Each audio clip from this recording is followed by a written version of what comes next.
আসসালামু আলাইকুম ভিউয়ার্স, কেমন আছেন সবাই? আশা করি খুবই ভালো আছেন। আজ আপনাদের জন্য নিয়ে এসেছি মধুভাতের রেসিপি। এই গরমে মধুভাত কে না খেতে চায়? এটা চট্টগ্রামের একটি ঐতিহ্যবাহী খাবার। চলুন রেসিপি শুরু করা যাক।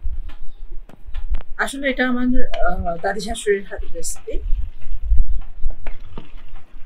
আপনারা আশা করি খুবই এনজয় করবেন। রেসিপি শুরু করার আগে অনুরোধ, আপনারা আমার চ্যানেলে নতুন হয়ে থাকলে অবশ্যই সাবস্ক্রাইব করে পাশে থাকবেন।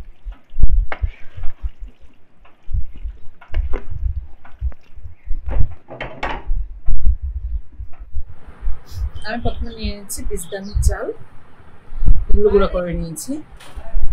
এগুলো ঘন্টা 2 ঘন্টা ভিজতে দিবেন, তাহলে সুবিধা হয়। দেখতে পাচ্ছেন আমার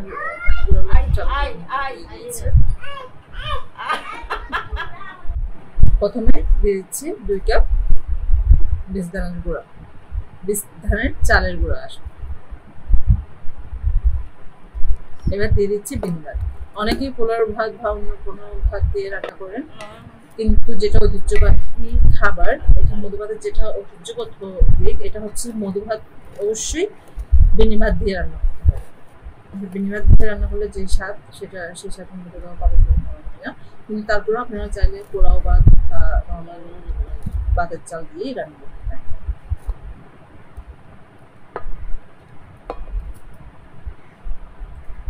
আমি এখানে প্রায় 1.5 কেজি পরিমাণে বেনি ভাত রান্না করছিলাম। বেনি ভাত রান্না করার যেটা রেসিপি আছে সেটা আমার ডেসক্রিপশন বক্সে দিয়ে দিব, অবশ্যই আপনারা দেখে নেবেন।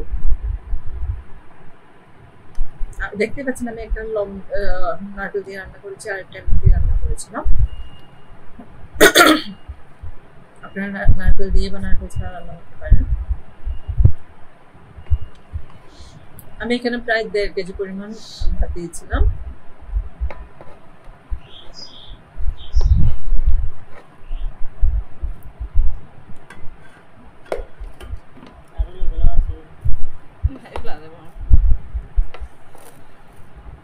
এই ভাতগুলো গুঁড়ার সাথে এমনভাবে মিক্স করতে হবে যেন কোনো লাম্পস বা অন্য কিছু না থাকে, একদম কোনো গুঁড়ি যেন অবশিষ্ট না থাকে। আর ভাত অবশ্যই গরম হতে হবে, ঠান্ডা পারা যায়, তবে গরম থাকলে ভালো। খুব যে বেশি অতিরিক্ত গরম থাকা সেটা না, কিন্তু গরম থাকাটা ভালো।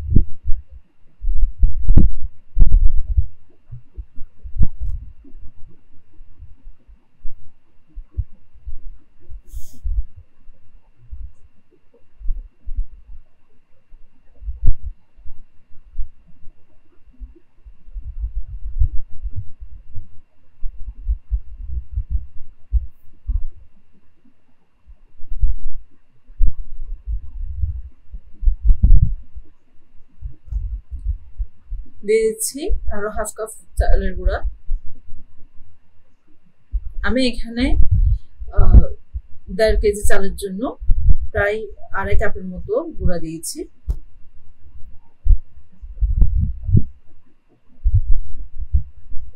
দিয়েছি নারকেল কুচি। এখানে নারকেল আপনি কেটেও দিতে পারেন।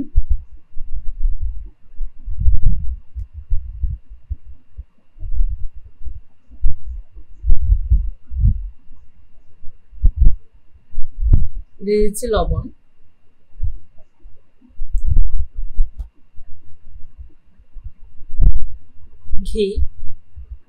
ঘিটা সুগন্ধের জন্য ব্যবহার করা হয়।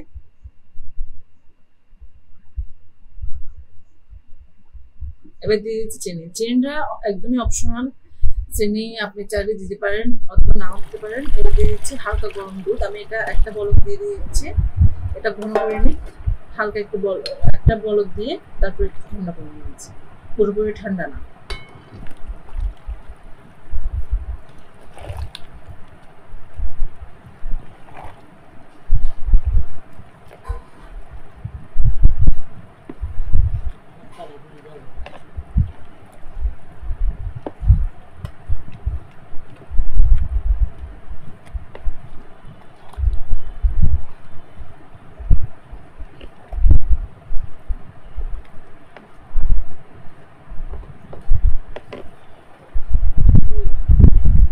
ভালো করে মেখে নিতে হবে।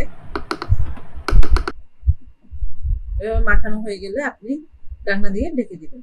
ঢেকে একদম কম্বল বা তাওয়ালে দিয়ে মুড়িয়ে এটা রেখে দিতে হবে 7 থেকে 8 ঘন্টার জন্য। আমি পুরো রাতের জন্য রেখে দিয়েছিলাম এটা।